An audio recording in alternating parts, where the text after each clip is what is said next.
Oh, hello there, outliers. Niiamah Ashong here, and thank you so much for letting us be a part of your journey today.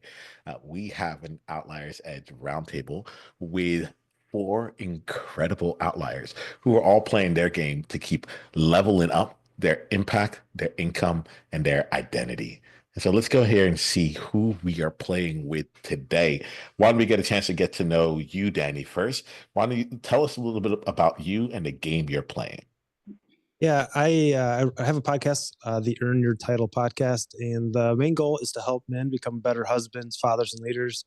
That kind of grew out of my job. I'm a fireman, and I've been doing that for almost 25 years. So I've spent a lot of time with guys and with all their problems and their issues, and I've seen, I've got to see a lot of sets and reps of guys doing things right and wrong, and I really just want to bring that out to the world of, that I think we can earn that title, and there's things we can do to make the world a better place for families, and that's kind of what I'm going for.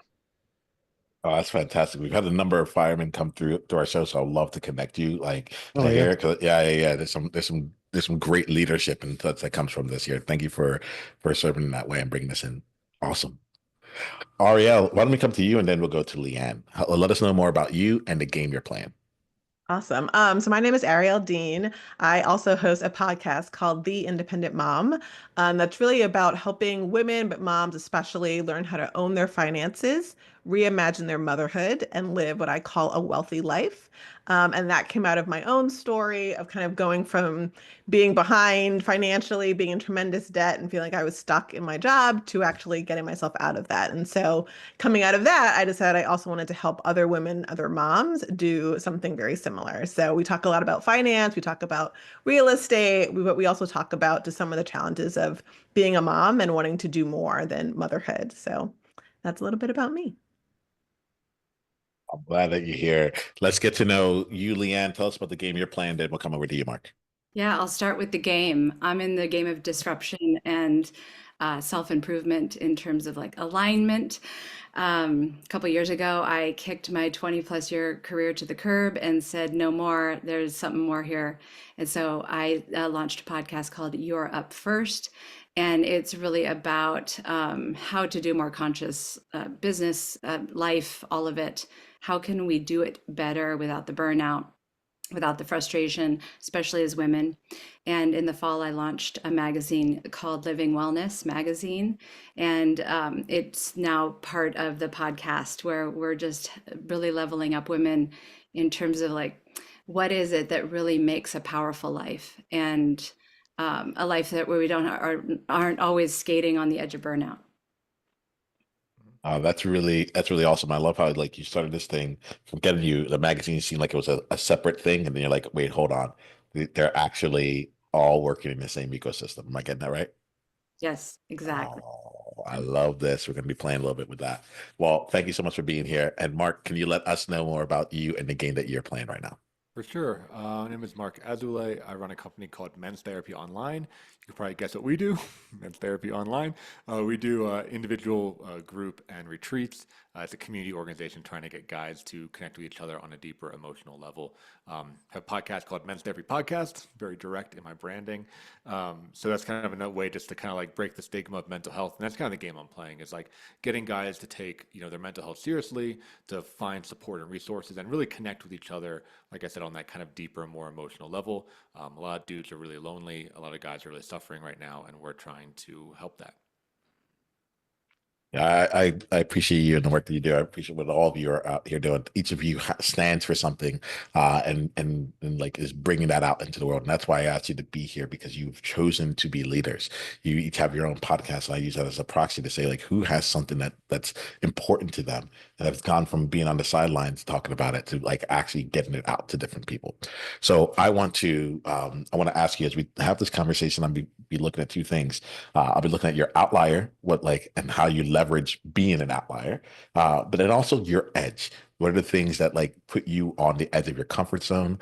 Your competitive edge, like what's your advantages, and how do you leverage that? And then like, what's the edge of like your greatness? Like, where's that next level that you're going to? So we'll see where the conversation goes. But I'm always really curious about this, and I look at this as like I'm hanging out with four of my peers and we're each trying to figure out how to continue to uplift the world. And I'm very curious about what you have figured out, and what you're still try to get underneath your belt. So let's start off with this question here. Um, I'm going to go with you, Danny. I'll probably just ask everyone to answer it in the same order in which we came in, but I'd love to like get a chance to see as you're up leveling yourself, as you're saying, I'm going to play the biggest game that I can, that I feel like I'm on this planet to do. What's a belief that you needed to up level with you in order to like unlock that next level for you?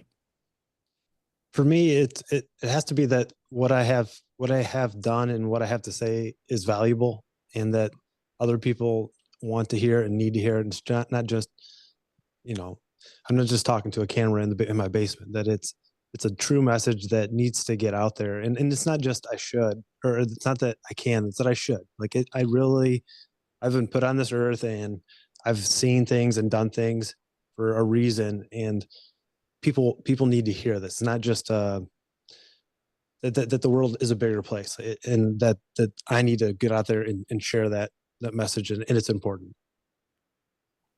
Also, Danny. I think I want to get everyone to bring in theirs first, and then we'll like kind of popcorn off of this one here. So thanks for bringing that in. Arielle, how about you? Can you repeat the question? Sorry, one more Yeah, time. yeah, the question on the table right now is, what's a belief that you had to up level in order to unlock your next level? A belief I had to up level, I think was probably that I didn't have to have formal education to be able to help and support people in a meaningful way. Because most of my life it was go to school, get a degree, you had to be an expert in this, you had to have so many years of college or, graduate school. But when I realized that some of my experience, as you said before, right, my experience and the things that I've done and the mistakes that I had made were equally as helpful to people as the more official degrees. I think that really helped me step into another level. I love this year. Like you're expanding my thinking here and just a bit out. Like when we come back, we'll probably play with that a bit more. Leanne, how about you? Let us know, belief wise, what had to up level for you to up level? Yeah, I have a really entrepreneurial spirit, and I was always trying to temper that and talk myself out of things that felt good or sounded good to me. And so a belief I had to, and I gratefully stepped into, was that we're given desires for a reason. They're actually ours to claim. They're not just random things that we might get to someday, but they're actually the things calling to our heart saying, this is for you to do here in this life. And so I stopped ignoring the desires, like to write a book, to start a magazine, to launch a podcast, to I'm a Reiki practitioner, which is the foundation of my business. Reiki practitioner is a total edge. I'm an energy practitioner. It's the unseen. And I get a lot of, you do what? What is that about? And it's like I stopped apologizing for these things being what is calling to me. And I was calling back to them. I actually asked for them.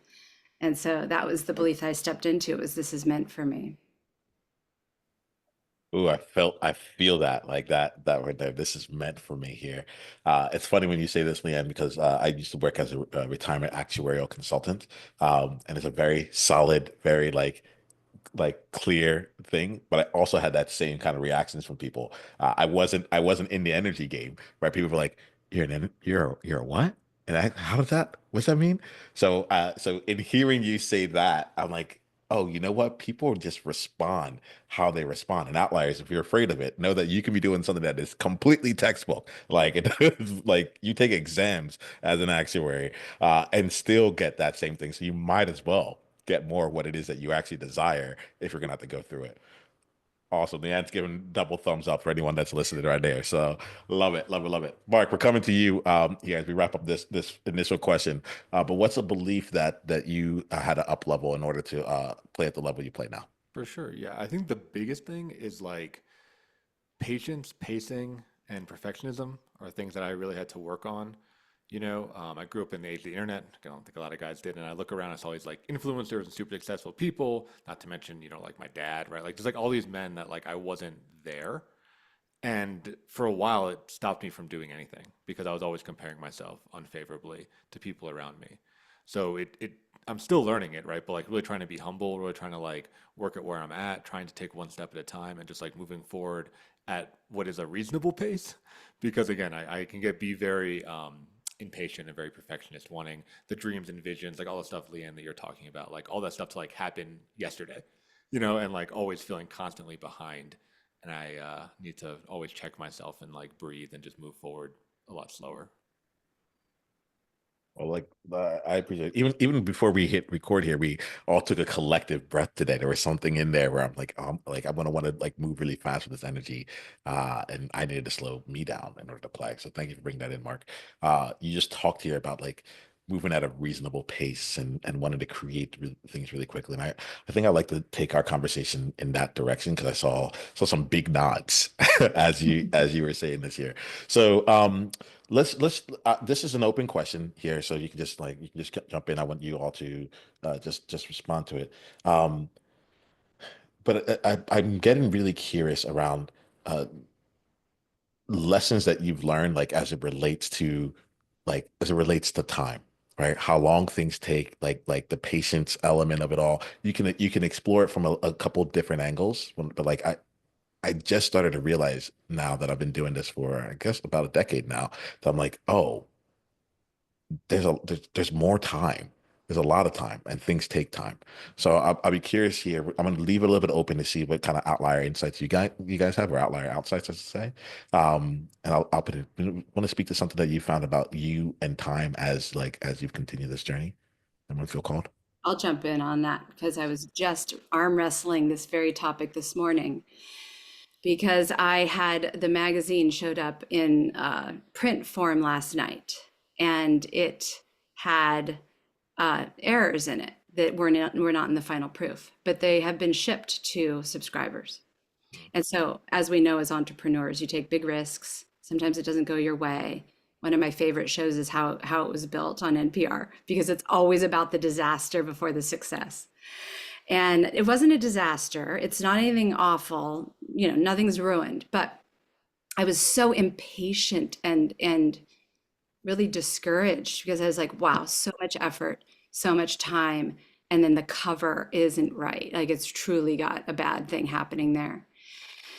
And what I really had to do this morning is slow down and say, but look at what you've done. But look at what has happened. But look, you're the one out on the edge taking the risk. And you've actually produced something that you had a thought about and then you decided to go for, and you did all the research on how to even make this happen. And so there's a random blue border around the cover of the magazine that shouldn't be there. But look at what you did. And as an entrepreneur, it's really like I want to already be to the place where I've got X number of subscribers and somebody else is editing this thing, and I've got a professional print company making this happen, and I've got the community built out. And, I just was like so impatient. And then I said, in time, in time. And from a spiritual perspective, it's really about allowing as opposed to doing. It's like I have a quote in the magazine this month, allowing is the new doing, because it's really about slowing down and allowing this thing to happen as opposed to doing the thing. So that's like my mantra right now. It's just allow, allow, allow, because then alignment comes into play and things drop into place naturally. I can piggyback off of that because when you were talking, I was probably nodding vehemently around the alignment piece. But I would say on the flip side, so I would say a lot of this year, I started off like I had all these things, I had all these goals, and I was like, I'm going to plan this year. I did a strategic planning retreat. And then like the year started, and I just didn't have the same energy and the same drive. And I felt like I needed to rest. And so over Thanksgiving, I had this feeling of like, oh my gosh, did I let all of this time go? Did I waste this whole year? But I was thinking about all of the things that I am very grateful for this year. And I was able to sort of not itemize, it sounds like way more accounting like, but to really walk through like I took a trip with almost every friend group that I have, or I went and I relaxed and I made these amazing memories with my daughter. And so just thinking about those things as just as valuable as being productive in a business. And so I just started to think about my time in a different way. Like it's not wasted time just because I didn't produce something, right? Or because I didn't make all of this money. But really, I spent my time the way I've always wanted to spend my time and just really rethinking what that looks like and being okay with the pace that allows me to do the things, that allows me to enjoy, that allows me to have a wealthy life that I really intentionally wanted to curate. And so when I think about time now, there's a lot of that of like, it's okay, be patient. And then when I'm ready to start moving again, it is amazing to see the people, the opportunities, the creative momentum that I can have that then allows me to make that time back up fairly quickly. So I think that's probably been the biggest shift and eye opener for me this year was really addressing how I spend my time and valuing that as much as I do when I feel like I spend my time on things that are very business oriented or very productive oriented. Yeah, I'm curious what you all do with like motivation, right? So for me, I've thought about like I'm motivated when I'm winning and when I'm losing, right? So like if I'm losing, which is actually more about my motivator, right? It's like I already feel behind again. I have this like business plan. I'm like I need to get there. I'm behind, and it lights a fire in my ass, right? It's not like the most healthy way of motivating because it's like long nights and like grinding and like freaking myself out, right? And like my wife, sees a lot of that, but or when I'm winning, right? If I'm getting like a ton of intakes and the money's going up and like, clients are loving it and we're getting the reviews and all the shit, right? I'm like, yeah, like win more.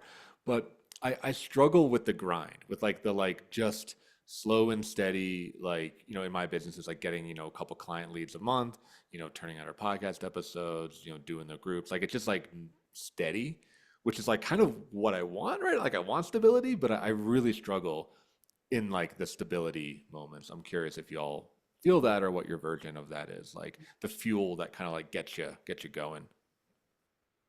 Yeah, I think for me, it's almost like the dichotomy of the time.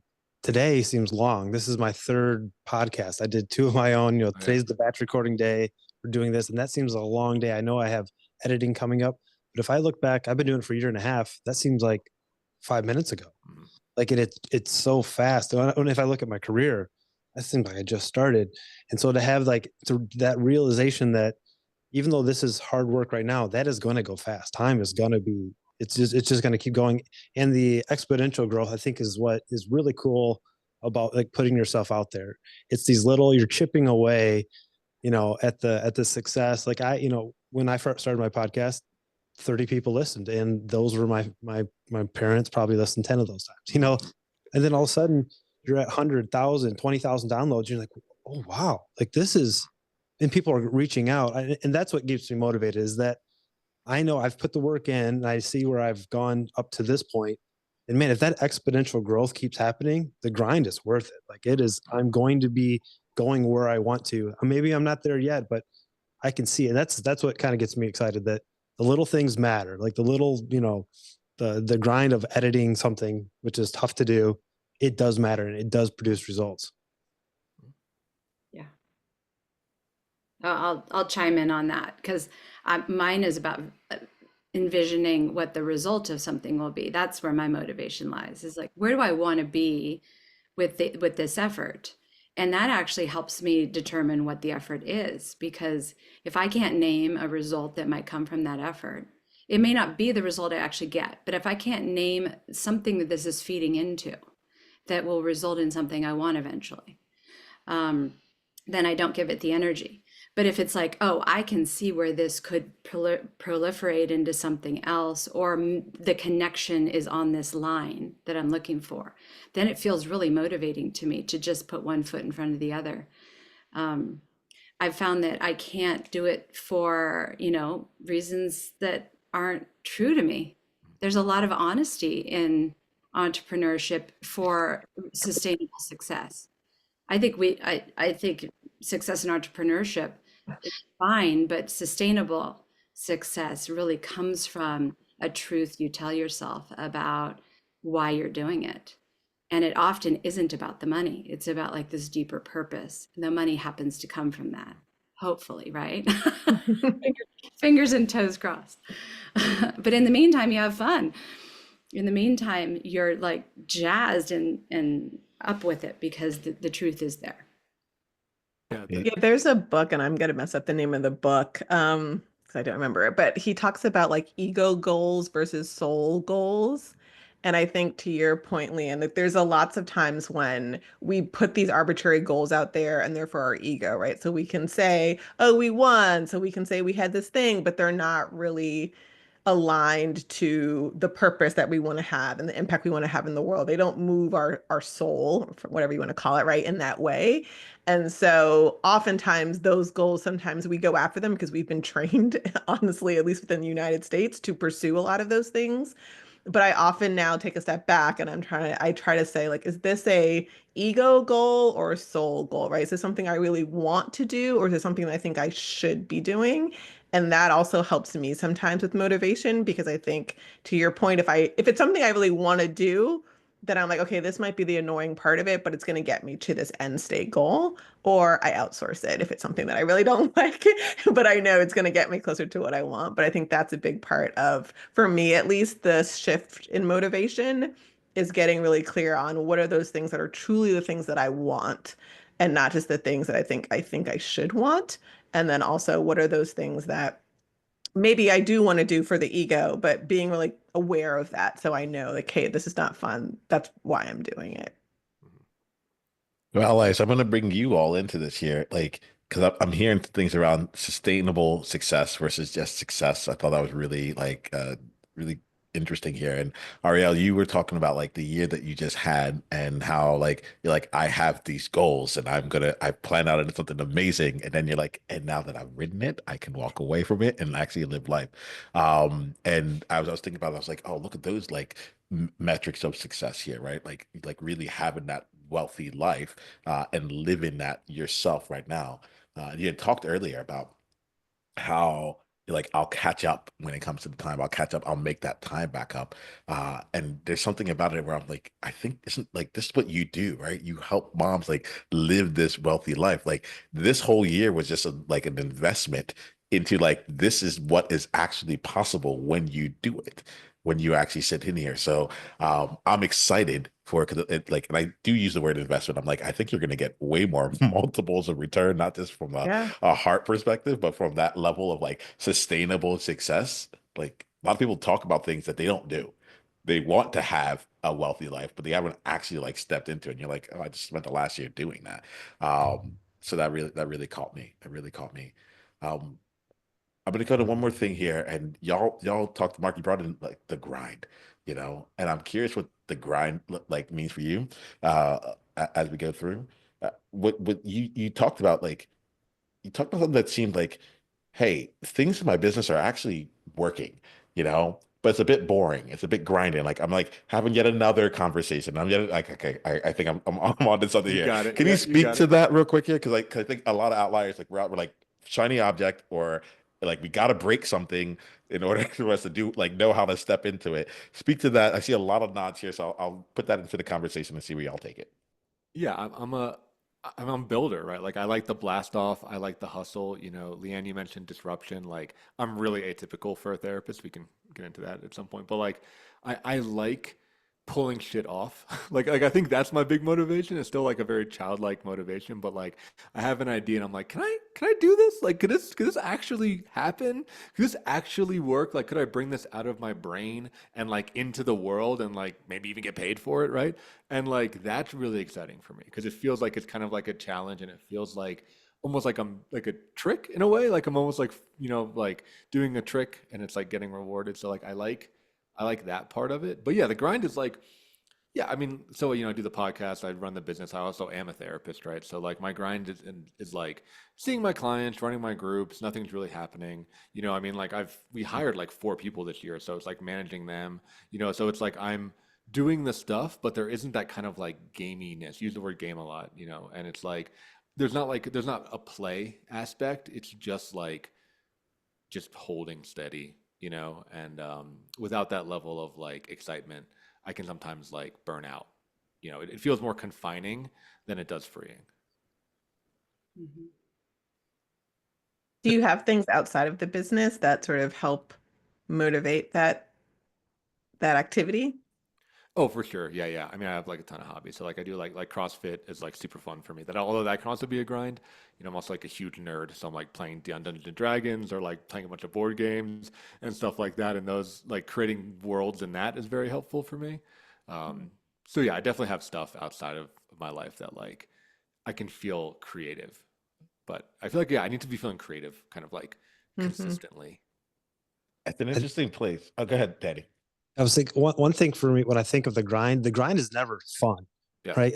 It's like the definition of not fun. And one of the way that I feel like I've embraced the grind is to realize that what makes somebody an outlier or makes somebody excellent is their ability to sometimes just do the non-fun things. I tell my kids in the morning, like, we have a script of how to be great. And one of the ways is be comfortable being uncomfortable. Like if you ask my kids, they'd go down a list and that's the first thing they say. Well, if I can be comfortable with doing the grind, I think that I'm going to do great things, right? Because that's what great people do. They get comfortable being uncomfortable. And I think in my life, there's some goals that I've set. And if I start doing the goal and it's fun the entire time, it probably wasn't quite high enough. If I start doing a goal and it was immediately terrible, that was probably too big.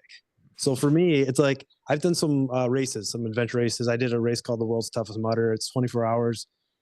I had fun for like 9 hours, 10 hours. At the 12-hour mark, up until like 3 hours before it was done, it was just the grind. It was a foot in front of the other, just keep going.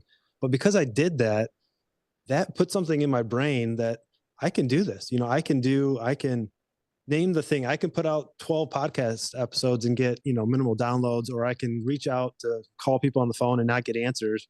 But that's okay. I'm grinding. I am doing what I need to do for the great things in the future. And that's where I think the power of the grind is, because a lot of people aren't willing to do it mentally. They're not willing to put that in the relationships. They're not willing to do that physically. Having cheesecake is good, right? Having s'mores every day is good. Doing that once a week is hard. That's the grind, eating your broccoli instead of the s'mores. That stuff is the grind, but that's what makes the difference between me being successful and me not being successful, is just willing to do the hard things. Yeah, there's different. I'll chime in on. I think there's different classes of grind. I think that there is the grind that actually it doesn't do you justice. It's actually doing more harm than good. And then there's the grind that has a lot of purpose and why behind it. And I agree with you, Danny. I think that is what makes an outlier an outlier, is that you're willing to do the thing. You're willing to just show up and do the thing because the vision is there. Yeah. And I And think you people do the grind the job they hate, right? And that's not what we're talking about. We're not saying go grind for something that destroys you. exactly. Go grind to something that is going to take you where you want to be. Exactly. There's totally two different, maybe more different versions of grind. And so that's when the question is, well, why am I doing this particular grind? What am I getting from this? And what am I giving? Like what's coming from it?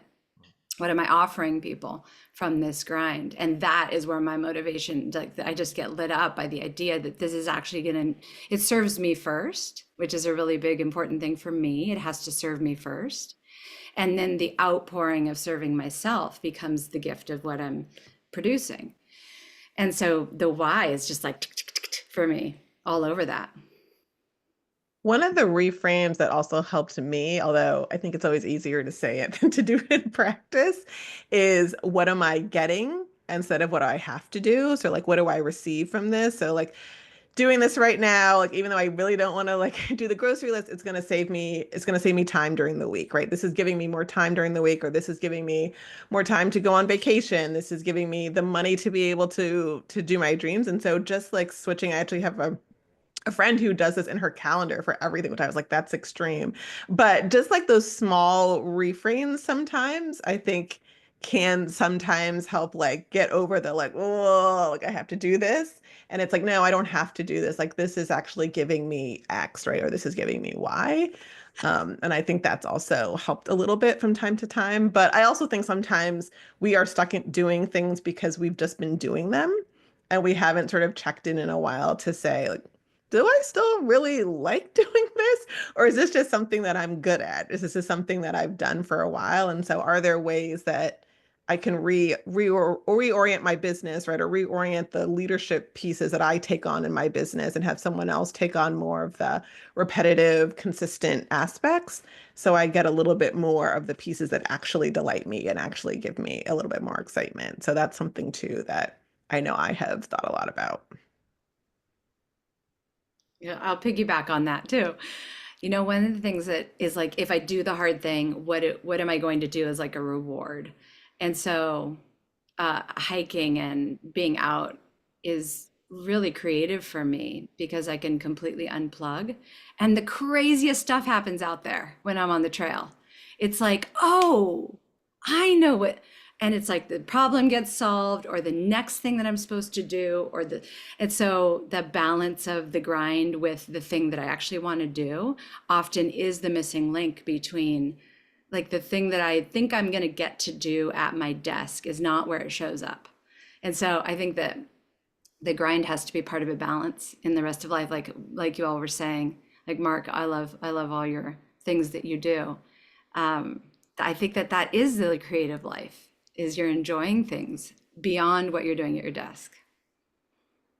It's been interesting here because I appreciate like hearing you all and how, your approach on it. Like Leanne, when you just said here, like you're going on the hike and things fall into place. What was going on was like this inner tension of like how much I know that like meditating in the morning or going on that walk like would actually serve. And then like feeling that when I'm in the grind, quote unquote, my version of it, it's like, nope, just like, or I could just keep moving forward, you know? And so there's something really lovely about like just that reminder of like the gift of space and doing the things that actually serve and fuel you as another means of like work being done and being allowing that to like have its space. I appreciate that. Mhm. So let's see here. I am as we're talking. There, there are a couple different places that I wanted to take the conversation, but I think where I'm going to go with this now is um, I want to get into like the edge part. All right. Danny talked about like be comfortable being uncomfortable. Right. And so I would love for us to probably spend the rest of our time here like talking about a project that you're taking on right now that actually really does excite you. How you're taking on a project without blowing up your existing businesses or your existing processes or existing life here. Marc, when you were saying it, I could feel like I'm like, there's so many things that are working, and all I want to do is like mess that up so that I can like maybe something will work even better. It's like, well, why don't you just make this thing work better? Yes. You know? Um, I'd be really curious about something you're taking on that really excites you or that has you on your edge. And even if the edge is like, I'm actually not straying from the line, I'm staying on it. Um, Curious about what that is, how you're thinking about it, and what the edge is for you. And like let's just see where the conversation goes from there. All right. Awesome. Anyone got anything that they want to toss in? Yeah, the edge I'm working with is yes, moving from me being the brand to having like an actual company brand. You know, like I mentioned that I hired people, right? So I have like three clinicians, or therapists, whatever, that like work for me, right? And like they they aren't me. You know, they're not me. And they're not only are they not me, they're not like me because if they were entrepreneurial like me, they would be my competition. They wouldn't be my employees. Right? So it's like a totally different mindset that I like actually can't really grok. You know, like when you were talking before about like grinding for your job, I'm like, I will never have a job. Like I will never have a job again. Like I can't deal with like PTO. I can't deal with like pay structures. I can't deal with like authority. Like I will never have a job. But now I have to create like that type of structure for these other guys that work for me, and train them, try to like put what I do, you know, at this point, naturally, I've been doing it for like over 10 years, into like a manual or into words or into a training orientation program. Like again, stuff that I like literally have not done personally ever. Right. Like I worked in restaurants and then I like started a business. So like I don't know anything about having a job. That is an edge. That is an edge for me of like learning these other types of skills and learning how to like build structures that I'm actually kind of like opposed to. You know, I've never liked the like 9 to 5 world, and yet now I'm like building that for other people. Mhm. Mhm. Yeah, that really hits right there. This just a when you put out, you're like, the whole reason one of the reasons I didn't want to do the 9 to 5 world was to avoid this stuff. But now I have to go and like create it counterintuitive. I have to go and create it because like what's necessary for where we're headed next. Ah, I love the counterintuitiveness of it all. How do you like actually like stay with it? Like because there's something in there where I feel I'll talk to people and like for example they are the solopreneurs and it's time like it's time for them to get support and it might even just be like a VA, but I see some people like just struggling to like not just do it on their own. So like I hear you, I can feel the pain, and I can also see you like actually like in it. So how do you navigate that? And not bringing up the rest of y'all for experience too. Yeah, I mean I mean I think with humor, right? Like I at least I disclose it to my dudes that like I don't like what this is. You know, I'm like trying to build scheduling and hours and PTO benefits and like your time off and all your, bonus structures and commission and all these like things. Like I at least I'm honest. I think our company culture is like really, really honest because we're therapists, right? So like we kind of have to be. Um, but then also it's like yeah, I guess like realizing that what it takes to motivate them is different from me. So I am living at a Mm. value and like I am learning who they are. I'm learning like what they need. I'm like connecting with my employees in a way that I think is very, that is like more in line with my values, not just being kind of like a corporate drone kind of situation. So I see like as a creative thing, and again, back to what I was saying before, like that humility piece is I think really big. Like being like, I know what I'm doing, man. And most of them get it. Sometimes they don't, but most of them get it. Uh, Yeah. Mark, I'm really resonating with the idea that you're transitioning to a brand yeah. um, as opposed to a person. When I launched the podcast, it was like I was putting it out, and if people listen, great. If not, you know, Mhm. it's there. It's evergreen. And then when I became a Reiki practitioner, it was like people can choose sessions, and when the session's over, it's over, and they leave. But when I launched the magazine in September, I was actually asking people to invest back. So I was making the investment, everything was going out. Mhm. And the magazine actually was closing the loop on that, putting out, but not getting anything back. Um, because there's a community aspect, there's a subscriber aspect to it that I am now beholden to those subscribers. Um, they are expecting it now every month. Yeah. And I created an expectation with the podcast because I decided it was going to be a weekly podcast. But with the magazine, it felt totally different. And it really pushed the edge because it was another big thing. A podcast in and of itself is a lot, but to add a magazine to it that is monthly and on a schedule. And so that was the edge that I pushed, is I was actually inviting people into a community that I was then responsible for. I was going to have names and email addresses and potentially stories. And I was providing a service that actually had a loop, a return. And that was really terrifying for me. I sat on it for like 3 or 4 months. Like, am I ready for this? Can I do this? Because I'm the type of person that once I decide to do something, I'm in, and I'm just in. And so I really needed to decide what it looked like and how I was going to interact with that. But it was really surprising what it required of me to receive that commitment back. I'm really good at giving, and I'm really bad at getting. As entrepreneurs, I think that's a big deal. And it was it continues to push the edge here now, 4 issues later, of what am I providing and what are people expecting from this. That's Oh, really good. Because I would say not quite in the same way, but the edge that I'm pushing on is I've always done much more consulting, a little bit of coaching, but more recently, I've had a lot of people ask me to teach them how I do certain things with my finances or how I did trading.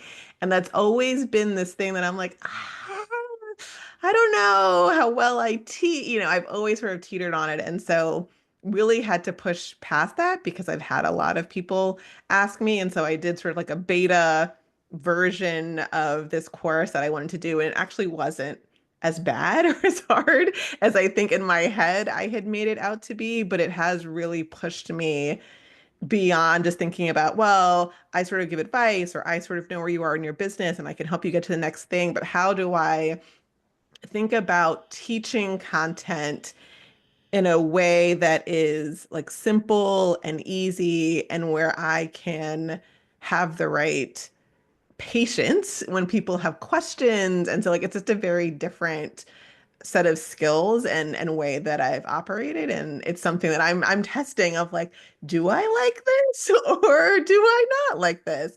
And really constantly kind of see like, am I doing this just because people are asking me?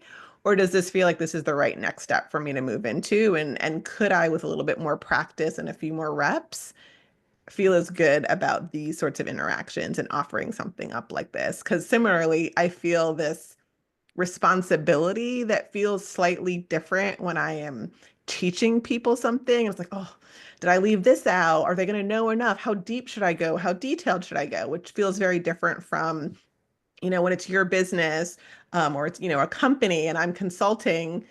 You can kind of take it or leave it in some regard, right? I'm doing the best that I can. And so there is a shift of responsibility and a shift in how I can push myself and push the types of skill sets that I have. And so that's definitely been an edge that I've been on more recently. Well, I appreciate you bringing this in here. Like, I like you all are fantastic. I'm so grateful you brought in this edge. Arielle, I can hear like your distinctions that you make. Like, is it an ego thing or is it a soul thing? Like, am I doing it for me or am I doing it because like that's actually a line or not? It's really cool to see how that consistently shows up. We are generally at the end of our time here, and what I want to do is create some space now. Um, Outliers are taken care of, and outliers. I have an ask of you to help us here, and this is part of a movement. It's a larger thing that's going on, and if you're something in this conversation that these four incredible people have shared that like has really resonated with you and you think would resonate with someone important in your life, my ask is that you share this episode with them. In particular, you can go put it on your platforms, but like we have this one person, one conversation at a time initiative that we do here, where it's just about thinking about one person in your life who would benefit from the gift of this conversation. And please just share it with them. Let them know you're thinking of them. There's things we can do from a volume perspective, but I think that in terms of like actually reaching hearts, this is how we go about doing it. So y'all, we're going to close together. Outliers have gotten what they need. They've gotten their outsights from you. Now I'm interested in you all sharing your insights as we wrap up. And the way that this will happen is this: we're going to ask you to share your how outliers can go deeper down the journey with you, and then from there, share one thing that you're walking away from this conversation with. And if you didn't get any insights from this conversation, you can just say that as well. All right, that's totally cool. All right. So why don't we start with we'll do the reverse order this time around as the intro. So we'll go with Marc, and then we'll go to Leanne. Yeah, sure. Everything is at Men's Therapy Online. Website is menstherapy.online. We're on everything. We're on all the podcast platforms, on social media platforms. We got online courses. We do individual, we do group, we do retreats. We're the like one-stop shop for men's mental health services. So yeah, check me out. I give away a ton of shit for free, just trying to like, again, break down that stigma to do actually asking for help and getting mental health treatment and really trying to improve their lives. It starts with you. So if you're out there and you're struggling, you need someone to talk to, I'm your guy. So menstherapy.online. And Insight, it's just great to connect with other people and talk with people that are doing something new and doing something different. I like talking about, being a disruptor with you all. I like talking about pacing with you all. And it's good to just kind of like pull back the veil a little bit and get some honest vulnerability in our out there in the world. Yeah, this is Leanne. You can find everything at leanneelliott.com. You can subscribe to the magazine, listen to the podcast. The magazine is called Living Wellness Magazine. The podcast is being rebranded from Europe First to Living Wellness Podcast in January.